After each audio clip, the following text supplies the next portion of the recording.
ప్రస్తుతం మంచి ఇన్వెస్ట్మెంట్ సోర్స్గా కూడా మారిపోయింది గోల్డ్. దీంతో బంగారానికి గిరాకీ అంతకంతకు పెరిగిపోతుంది. వచ్చే నెల ప్రవేశపెట్టే వార్షిక బడ్జెట్లో కేంద్రం కస్టమ్స్ సుంకాలు పెంచాలని భావిస్తున్నట్లు తెలుస్తోంది. అదే జరిగితే గోల్డ్ రేటు ఇంకా పెరిగే అవకాశం ఉంది. ఇక తెలుగు రాష్ట్రాల్లో బంగారం, వెండి ధరలు జనవరి 22న ఎలా ఉన్నాయో ఇప్పుడు చూద్దాం.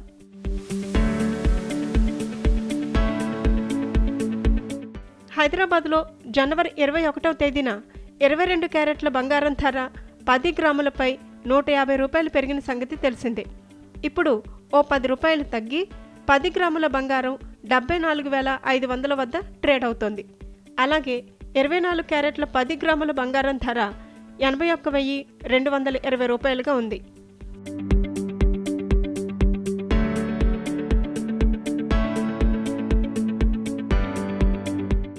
ఇక కిలో వెండి ధర 93,870 రూపాయలుగా ఉంది. ఇక విజయవాడలో 22 క్యారెట్ల 10 గ్రాముల బంగారం ధర 74,490 రూపాయలు ఉండగా 24 క్యారెట్ల గోల్డ్ రేటు 81,220 రూపాయలుగా ట్రేడ్ అవుతోంది.